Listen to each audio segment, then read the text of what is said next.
So Keir Starmer, the man who spent the last few years ruthlessly purging the Labour Party of anyone who looked sideways at Jeremy Corbyn, who's built his entire leadership on being the sensible, electable alternative, is now facing a full-blown mutiny from his own MPs who are apparently having secret chats about replacing him with Andy Burnham. Yes, Andy Burnham, the Greater Manchester mayor who rocks a North Face jacket like it's high fashion and who's been circling Westminster like a shark that's caught the scent of blood in the water.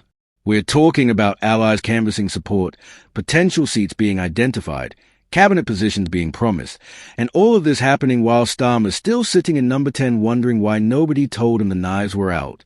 This is Labour doing what Labour does best, eating itself alive whilst the country watches in bewildered fascination.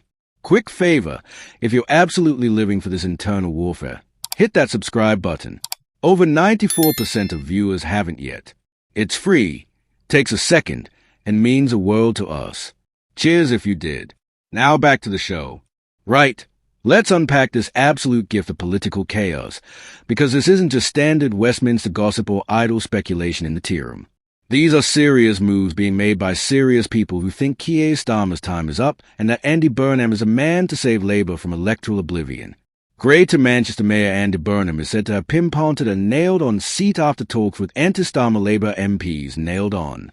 That's confidence. That's not vaguely considering options or floating the idea. That's having done the groundwork, identified the target, and started planning the campaign launch. One source claimed there are even a number of potential options open to him, speaking to the Times. Multiple seats. Multiple routes back to Parliament. This isn't a pipe dream. This is serious political maneuvering. Now here's where it gets properly fascinating, because Burnham's allies have begun canvassing for him among Labour's hard-left socialist campaign group of MPs. The SCG. These are the Corbynites, the left-wingers, the people Starmer has spent years sidelining, ignoring, and in some cases actively purging from the party. And now they are being courted as potential kingmakers in a Burnham leadership bid. The irony is so thick you could spread it on toast. One MP said Mr. Burnham's supporters had suggested the group will be handed at least one ministerial role in his potential future cabinet. That's not subtle coalition building. That's a direct transaction. Support Burnham, get a cabinet post. It's Westminster horse trading at its most blatant. The SCG counts Richard Bergen and hardline Jeremy Corbyn allies Diane Abbott and John McDonnell in its ranks. These are not moderates. These are not Blairites. These are the left wing of the party that Starmer has systematically marginalized since becoming leader. And now they are being offered a route back to relevance through Andy Burnham. The enemy of my enemy is my friend. And right now, Starmer's enemies are multiplying faster than rabbits in springtime. Just days ago, another SCG member, Clive Lewis, publicly offered the mayor his Norwich seat. Publicly, on social media. Not in a private conversation or a discreet phone call, but out loud where everyone could see it. That's a statement. That's saying we want you back in Parliament, and we want you to challenge for the leadership. Mr. Burnham was forced to vow he was fully focused on his current role, which is exactly what you say when you're absolutely not fully focused on your current role, but can't admit it yet because the timing isn't right. It's the political equivalent of it's not you, it's me in a relationship that's clearly about to end. SCG firebrand Richard Bergen then appeared to put his weight behind the ex-Health Secretary with comments that were about as subtle as a brick through a window.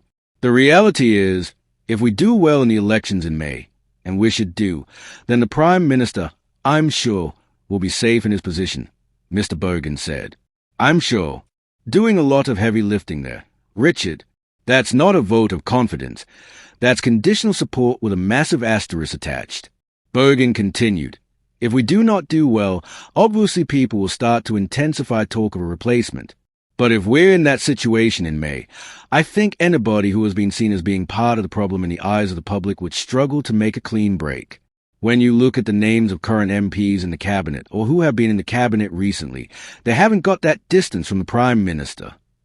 Translation: everyone in Starmer's cabinet is tainted by association. They are all part of the problem. But Andy Burnham?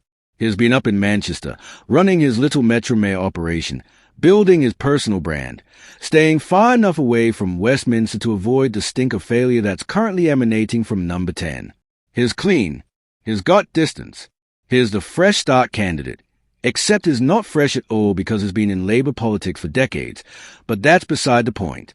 Mr. Burnham, who just days ago levelled a fresh attack at the PM, had found himself at the centre of a major party row just as a Labour conference began earlier this year. Rumours of a leadership bid began to swell, before rapidly cooling as he admitted he lacked the power to launch one whilst he was still mayor. You can't challenge for the Labour leadership if you're not an MP. It's in the rules. But rules are funny things in politics.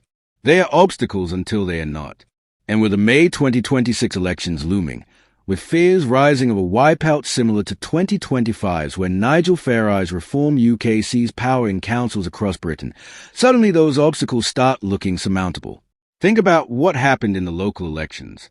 Reform UK, a party that barely existed a few years ago, took council seats across the country. Traditional Labour heartlands went to Farage. That's not just a bad result. That's an existential crisis. That's the electorate telling Labour they'd rather vote for Nigel Farage than give them another chance. And if that happens again in May 2026, if Labour gets hammered in the locals, if they lose councils they held for generations, then Starmer's position becomes untenable. He won't be forced out by his opponents. He'll be dragged down by electoral reality. A senior Labour MP told The Times that other potential leaders were waiting in the wings. If you are West Streeting, what are you waiting for? The path to power is only going to get more crowded and MPs are getting increasingly worried about what's going to happen in May, they said. Changing the leader before then might at least save a few seats. That's panic. That's MPs looking at their majorities and wondering if they'll still have jobs this time next year. West Streeting, the Health Secretary, is apparently being urged to make his move. Multiple candidates positioning themselves. Multiple factions jockeying for advantage.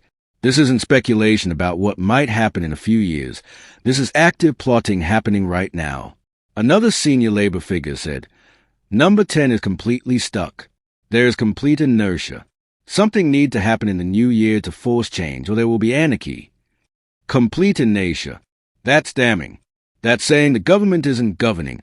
It's paralyzed, frozen, unable to act. And the threat of anarchy isn't hypothetical. It's what happens when a political party loses faith in its leader but can't agree on who should replace them. You get factionalism, infighting, MPs openly briefing against each other, policy paralysis, and ultimately electoral catastrophe. Now, if the Greater Manchester Mayor were to launch a bid to return to Parliament, Labour's ruling National Executive Committee would need to approve his seat selection. That's the institutional hurdle. The NEC controls candidate selection, and if they don't approve Burnham standing somewhere safe, the whole thing collapses. But here's the interesting bit. Mr. Burnham is said to have been told the NEC would not block him. Someone's done the groundwork. Someone's had the conversations.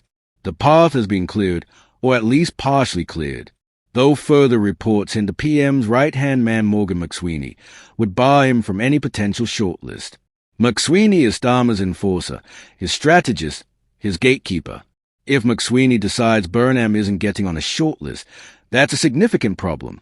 But here's where the power dynamics get interesting. McSweeney works for Starmer. His power derived from Starmer's position. If Starmer's position is weakening, if MPs are openly plotting against him, if the local elections are a disaster, then McSweeney's ability to block anything diminishes. He can't guard a castle that's already being stormed from multiple sides. And if the NEC is willing to approve Burnham, if MPs are actively recruiting for him, if the SCG is being promised cabinet positions, then there's momentum building that even the most ruthless chief of staff might struggle to stop. What makes this particularly delicious is the sheer hypocrisy on display. Starmer built his leadership on being the anti-Corbyn. He purged the left, changed party rules to make it harder for grassroots members to influence leadership elections, and positioned himself as a serious, electable face of modern Labour. And now, facing potential electoral oblivion, the MPs are running back to someone who's willing to make deals with the Corbynites. Andy Burnham positioning himself as a unity candidate who can bring the left back into the tent is politically brilliant, because it exploits the exact division Starmer created. You can't spend years marginalizing a chunk of your party and then expect them to rally round when things get difficult. Burnham's strategy is fascinating because it's not ideological, it's pragmatic. He's not particularly left-wing or right-wing within Labour terms. He's a professional politician who's very good at reading the room and positioning himself accordingly. When Ed Miliband was leader, Burnham was more left-leaning. When the party moved right under Starmer, Burnham stayed in Manchester building his own brand. Now that there's an opening, now that Starmer's vulnerable, suddenly Burnham's back in play, courting the left, offering cabinet positions, talking about a return to Westminster. Its opportunism elevated to an art form. The timing couldn't be worse for Starmer. He's dealing with multiple crises simultaneously. The economy is struggling. Public services are collapsing. Reform UK is eating into Labour's traditional vote, and now his own MPs are openly discussing replacing him. It's death by 1,000 cuts, except each cut is being delivered by someone who's supposed to be on his side. The May 2026 elections become absolutely critical. If Labour does well, if they hold their councils, if they push back against reform, then Starmer survives and this whole thing blows over. Burnham goes back to Manchester, the plotters go back underground, and we carry on as before. But if Labour gets hammered, if reform gains more ground, if traditional Labour councils fall, then all bets are off. The pressure will be immense. MPs facing marginal seats will panic. The media will go into feeding frenzy mode. And Andy Burnham, sitting up in Manchester with his mayoralty and his distance from Westminster, will start looking like a very attractive alternative. He can claim he wasn't part of the problem. He can promise a fresh start.